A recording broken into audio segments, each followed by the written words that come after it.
Alright guys, so after saying, hey, we're going to start a copyright series, I'm going to be your subject matter expert, I'm going to tell you what not to do. This Monday I got hit with a third-party content ID tag. I am so fired.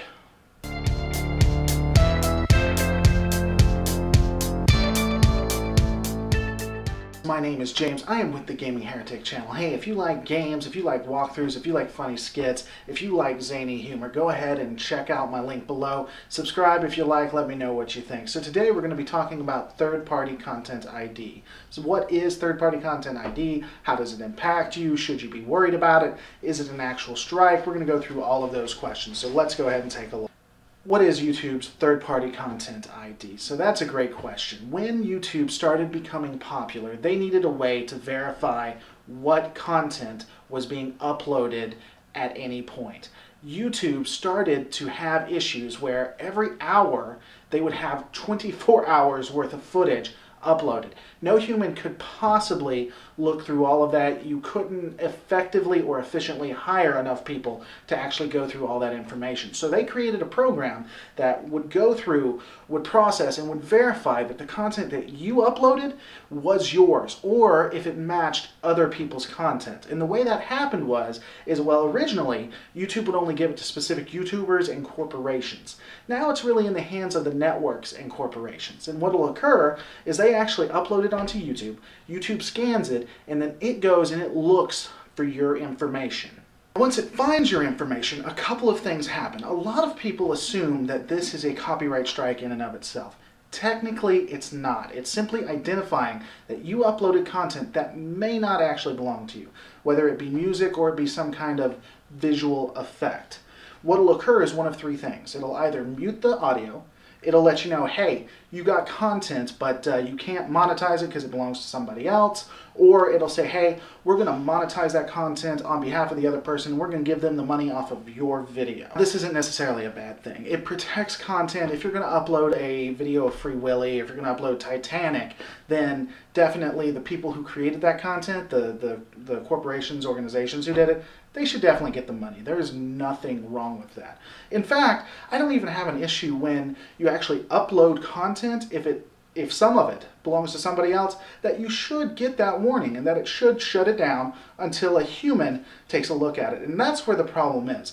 They actually don't look at what the content ID is. It lets you have to deal with it. So if you upload something like what happened to me Monday, and the content ID system actually tags it, then it's up to you and the other content ID provider, content creator, to actually deal with this issue now. So what happened to me? So on the Gaming Heretic, on my channel, I uploaded a video where I respond to a media outlet. They were doing something based on gaming addiction, and I had huge issues with it. I uploaded their clips, and then I uploaded my response. Completely under the fair use clause. I am 100% sure that I'm protected if this goes to court. Now, however, YouTube doesn't really care about that. Their bots really don't care. All they saw was the fact that I uploaded images that that company says belongs to them, that says that they have copyright on it, and it flagged me. It let me know, hey, you can't monetize this, but that company could. So what am I going to do now? Well, I took a look at my three options, and I decided to go with the easiest. I contacted the media outlet. I said, hey, I got your content here. It's under fair use. I feel confident it's under fair use. Can I go ahead and monetize it? Do you have any issues? Can you give me that release? Okay, it took a couple of days. They gave me the release, and I'm now contesting it. I would suggest that for anyone. If you get a third-party content ID, just go ahead and contact the content creator. Go ahead and contact the gaming developers, contact the music person, contact whoever and say, hey, I got this hit on this monetization. Is it okay if I go ahead and just contest it, or can you have it removed? At that juncture, they should take care of it, especially if you've gotten prior permission. It shouldn't be a really big issue. But what happens if you don't want to contact them, they don't get back with you, or they say, no, I'm not going to release that. Are you crazy? You got a couple options at that juncture too. You can either A, just let it go. You can, either remove the video or just take the hit. Say, all right, well, I'm not going to be able to monetize it, or they're going to get all the money from it, but it's worth it to me in subscribers and views just to have it out there. Whatever, I'm not going to worry about it. Now, before on that, it wouldn't have been a huge issue. In the past, YouTube has acted like it's a huge issue if you got content ID. Nowadays, Not really a big issue unless you get the DMCA strike.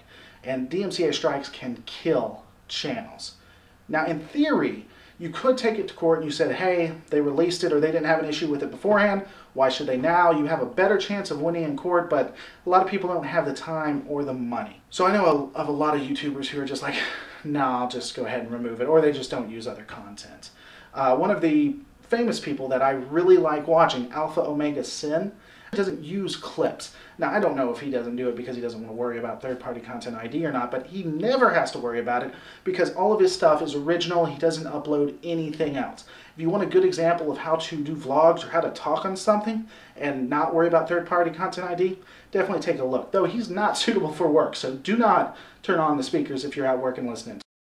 Let me go ahead and address something else as well. So let's say that you get hit with the third-party content ID. At that juncture, they do have the option of DMCAing you. And here's the thing that makes a lot of people mad. In theory, if I uploaded something and you uploaded something, they could say, well, I don't want the Gaming Heretic to do it. So they could DMCA me, or they could third-party content ID and monetize it and not let me have any money, but let you do it. It's their copyrighted material. So they, in theory, could go ahead and say, hey, we're going to use this system against the Gaming Heretic, but not whoever you are. So a lot of people will come up and ask questions, but they didn't do it to so-and-so, definitely within their rights. Third-party content ID, I actually like the system. I think that it should be something that YouTube has. Where they mess up, where they fail, is they don't have actual humans to deal with it. They let you and me worry about it. And corporations will use their muscle, use their knowledge of the law to strong arm or to intimidate people when people are generally in the right. If you're just dead set on fighting this and the other person is dead set on not releasing it or giving you the release, you have a couple of things you can do. What you'll do is you'll go to Copyright Strike, or you'll go to Copyright within your dashboard. You'll choose the third-party content ID that's there, and you'll have a drop-down of options on how you can combat it. Based on your situation is the one you're going to want to choose. Generally, people are going to use either fair use or the third-party content ID messed up, and you're going to say, hey, this actually has nothing to do with what they're trying to actually set it up as. What they're trying to say belongs to them. And at that juncture, it can take anywhere from 24 to 48 hours or longer, but it should reinstate, or they should send an actual alert to the other person who can then counter what you just did, and if they do, then it comes into a legal battle. Generally, you're not going to have to go this route. People are pretty cool about it, but if you do, this is the way that it would go. Alright guys, so, if you're kind of getting the idea, third-party content ID is not as big a deal as a lot of people like to think it is. People get upset because they put it under the copyright tab in your dashboard, but it's not actually a copyright strike. It's something you can deal with fairly easily, and it's something that you can actually just have taken care of by removing the video if it's that big of a deal. Now, next Wednesday, we're going to be hitting the big hitter, Dmca Strike. This is something that can kill your channel, so you do not want to miss it. If you have any questions about that or what I've talked about, go ahead and leave below. Remember to rate and subscribe, and I will see you guys next Wednesday on School. How to play to your strengths here on YouTube. That and more in this episode. Is there a proper way to do tags here on YouTube? That and more in today's episode.